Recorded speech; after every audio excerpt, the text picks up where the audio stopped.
It's on? That's great. Ah, here we are. All Ah, right. all right. On the road. Good evening. Tom, it's delightful to be in this conversation with you. I've had the pleasure and the privilege of actually being in the same room with you and at the same table with you when you came to Vancouver. And we were talking about you in group just in the last 24 hours about, and you heard what George had to say about you. Yes, you came, you drove, you actually were the person who came more than halfway across the continent to meet us, to be on the boat. And of course, this is a boat event week for our organization, World Referral Network, this week. So I'm glad to be here talking to you today, and I will certainly be thinking about you Thursday when we get on Pacific Yacht. Yeah. Um, so how was your summer, first of all? Tell me the most exciting things, the most interesting things, or the most intriguing things that you encountered. I would say the most intriguing things is I'm a new grandpa. And so in Yes, honor and respect of that, I bought a new pontoon. So it's a playpen. So I'm planning for the future of a playpen on the lake. And oh, so I've taken a few trips, and one of the things I actually like to do, I live on a smaller lake that people don't run about at night. So I was sitting out in the middle. I turned off all the lights and we were just floating, looking up at the stars. And it was just so peaceful. That serenity with the stars, and it just, there was no bugs. It was very, very nice. that is an amazing experience, isn't it? I come from the prairies in Canada, and I know what it's like to be out in the middle of nowhere looking up at that starry, starry night of a sky, that Van Gogh image over our own heads. Yeah, for It's, sure. And you see the and to be on gray. the water, because you've got that little bit of motion with the water, you can feel the planet exhale and inhale around you. Yeah. And that is exciting, isn't it? Yeah. So that's the big news of the summer. And the name of this little joy is August, Lauren Graham. beautiful. Yep. And the names come from where in your family tree? That's the interesting part. None of my family, the last name is my family tree. Beyond that, they're created. One might be an uncle on the maternal side. And so it's great. The kids are doing what the kids do, and life is good. I have a granddaughter whose name is Harper Ella Gray, Ella-Gray, of which there are none in our entire family trees or her father's family trees. But it's lovely because they are so unique. And yet in her preschool class, there is another Harper. Who knew? Oh, it all goes. It's very interesting. So I want to talk to you about your business, about your practice of mindfulness and how you bring that into not just your world or your core group of friends and colleagues, but how you help people take this and apply these principles and gifts into their business model so that they can help expand that sphere of influence themselves. Yeah, that's great. And I what you said is a mouthful. If you wanted me to speak to all of that, I was like, wow, okay, that's a lot. Peel the onion, because when you do that, you're going to start with a perspective that gets deeper and deeper and deeper as you get down to the core. And that's a big piece of mindfulness. It's not superficial. So Yeah, I don't want to have a awesome. superficial conversation here. I want the real deal. And I know you're it. So go. Excellent. Thank you, Marilyn. You're So welcome. for people who are like business owners, it's like the first question is like, what is mindfulness? Why would I care? I'm like, well, you're a business owner. Why would you care? And I sit back and I listen, and the three biggest things that people are worried about are staffing, cash flow, and burnout. like the owner burnout. Yeah, yeah. And so it's like, how does mindfulness play into that? Well, consider if you're mindful that you can actually be present. And by being present, I mean in the moment. Like you're coming along, and by being in the moment, I can actually listen to what somebody's saying. Mm-hmm. What would it be like if your top employee actually felt like they were heard? Wouldn't they want to produce more? Wouldn't they want to stick around? Wouldn't it be hard for the competition to take them away? Mm-hmm. If somebody has the experience of being heard, I say they really enjoy that experience. Because I know I was a top contributor, and when I had the experience of being appreciated, it's like I'd move mountains. It wasn't about the payroll, it was about the accolades and about that connection to people. And so that's for me personally. And I think a lot of people are like me in terms of they want to be heard and acknowledged. So that's where I'd start, is that listening, that space of, you know, what's that like?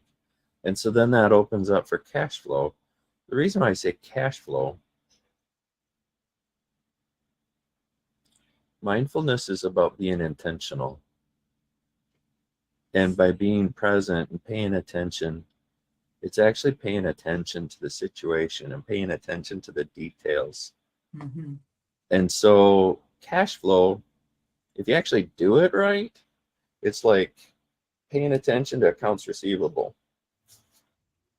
I just had work done. An electrical contractor sent his crew over, and he was actually working on my neighbor's project. And I went out and talked to him this morning. I said, "Hey, can I get that bill, please?" "Oh, yeah, yeah, yeah. My secretary has it done, but it's waiting on me. That's on me." I'm like, "Okay, all right. I guess." I wasn't going to chastise him, but I'm sitting back here thinking to myself, well, how's your accounts receivable? How's the flow of, hey, I do the work, I bill, I collect. How can you have collections if you never send the bill out? So it's like a certain element of pay attention and do what you say you're going to do, or have a process. It doesn't have to be onerous, it doesn't have to be mean or anything like that. Mm-hmm. And just that fact that you could be there in the moment and actually, you know, give somebody the bill. So give them the opportunity to pay for the services rendered. And it goes callbacks. Are you present? Are you behind the eight ball? Is your voicemail so full Mm-hmm. that you just say, screw it? That doesn't work for customers. And so that's part of the being present. Maybe that's just good business practice, but that's what I'm running into, is that kind of thing. And it's like, how do you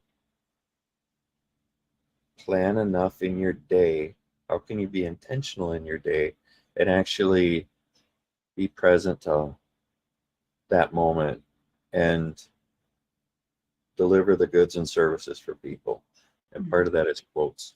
Um, and then the last one is burnout. Mm-hmm. That one's kind of near and dear to me, because it's like people pitch in and they get out in their passion. Mm-hmm. And it's like they get so far in, they forget to eat, they forget to sleep. Well, how long can you sustain that? And it's like, it might, there's some businesses where they're like they're all in for the season. Like, I live in a resort community. Mm-hmm. The t-shirt shop, they have a window, they have to be there, they have to perform and deliver. There's a construction, with the backhoe, they're digging basements. There's a window where the ground's not frozen and they get their work done. Mm-hmm. They keep all their machines running, everything going there. But the people, how do you keep that sustained, and how do you sharpen your saw? So that's part of the mindfulness of it. Mm-hmm. And for me, the mindfulness is creating the mindset of taking care of yourself first, Mm-hmm. and then really, what's it take to perform ongoing? Like, I guess, treat your body like a machine. It's not a machine, but like with some honor, and like I'm taking care of myself Mm-hmm. so that I can deliver those results. So that's what I'd say on a real high level. What can mindfulness do for business? Are those three things? I have done a fair amount of corporate communications work over time, and have been involved in companies where I was brought in simply to do interviews with staff, whether it was face to face or long distance on Zoom or phone even. Sometimes it was just to get feedback from new employees for the C-suite people. Sometimes it was to talk to managers who were clients of my client, and they were double checking to see if the reports they were getting from the field were accurate compared to the experience that those clients from afar were actually experiencing. And it was very interesting to see how those things evolved. And for one of the first instances, I came up with it was 10 questions, and then there was a sort of bonus round at the end. But the questions were not the questions that people expected in an interview. And they would be ringers. Like, what's the first thing you want to tell the CEO if he was the person sitting in this chair and all bets were off? And the new employee is sitting there thinking, what, are they crazy? I'm not going to say anything wrong. But we set it up so that I would take these people one by one, by invitation, into an office space that was not the company's office space. So we were basically off the turf, and there was bottled water and stuff in the room, and it was just a conversation. But the questions were not your usual HR questions at all. And and by the time I got to the last bonus round question, it was very simple. It was, if you could say anything to the CEO right now, what would you say? By then, they had gotten used to the rhythm and they trusted me, and they would tell me stuff. And then I would make sure that the CEO got that information because it made his role easier. We were all meeting in the boardroom every Tuesday morning, and I can remember going into the ladies' room and locking the door behind me because it was such a toxic environment I knew I was walking into. And the CEO who brought me in was an interim CEO. He knew there was stuff that had to be done, but it all comes to what you were saying. And mindfulness is, for him, being mindful was creating that safe space so that his newest hires stayed.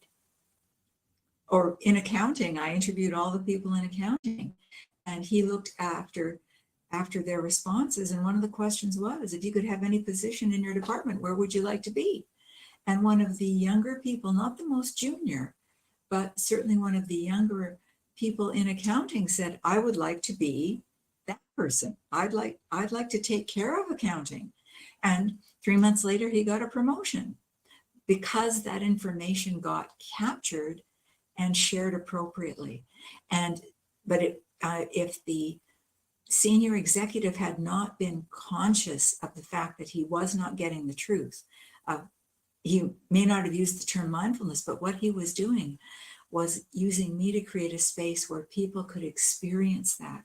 This is safe. You can say anything you want to for me. And if you want this to go to that executive, it won't be in this report. I will just at the end of the week say, oh, by the way, I had a couple of interesting ideas that were offered, this one and this one. They didn't have to get their fingerprints on anything. So then they relaxed and told the truth, which is what it's all about, right? And then what's possible? A lot of things are possible when that happens. Right. And good decisions can be made because it's from something that's real and the truth. And when you have clients and you're using this approach with clients, I had this experience, same CEO, different corporation. And I was calling people who were in business units that they serviced in different parts across the United States.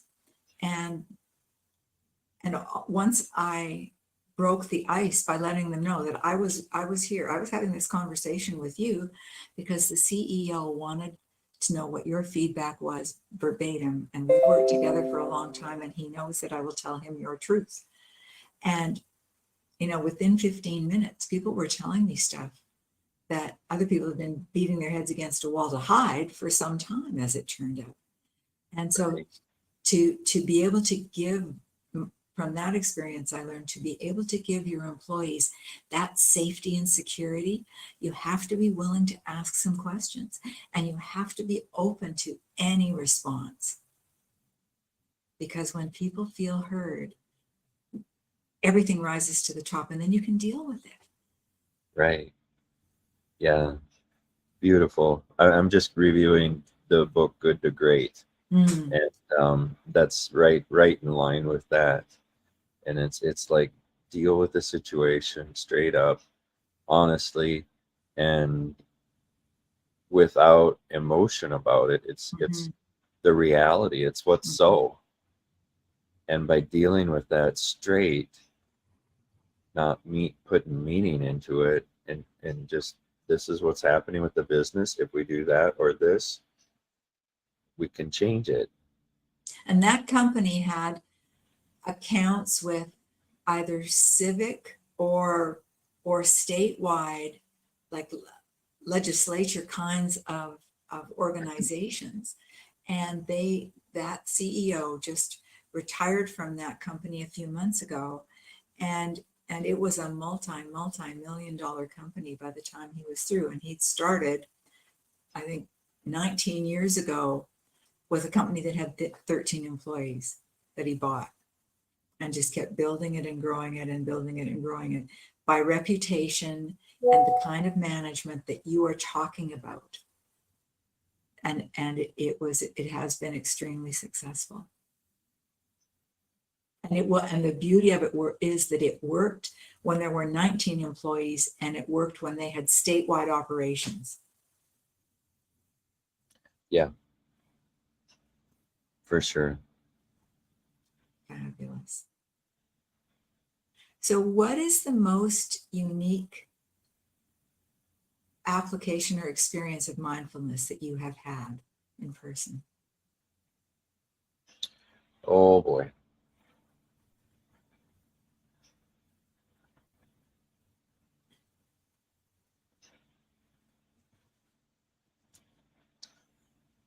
I'm going to go with when I left 3M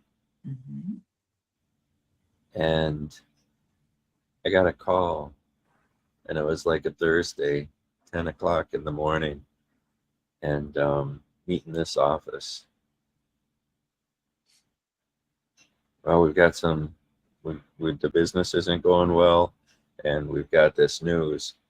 Your job's been eliminated, and you've got 45 days to get a new job. And I was just like, wow. And I sat back and I went, wow, what a hard message to have to deliver to somebody. Here I was, high producer, long-term employee, 22 years, marked high potential, and they got to tell me that my job's been eliminated. I just sat back and I gave pause and I said, wow, what was that like? What's that like for you to be able to have to deliver that message? Mhm. And it was like, oh, it wasn't nice. Mhm. And so it was just, and I got the world of it. And it was just like, oh, yeah, I get it. And it was a tough message for them to have to deliver. And I was like, well, okay, now what?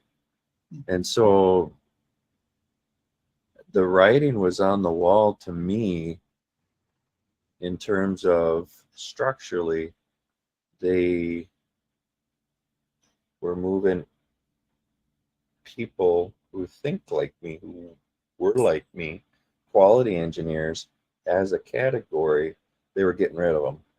Wow. I was like, dumb. And that's what they chose to do. And I'm like, all right, no problem. Mhm. So then I chose to pivot, and I chose to pivot and push into making a difference. Mhm. So that's what I did. Created my own business and consult and coach, and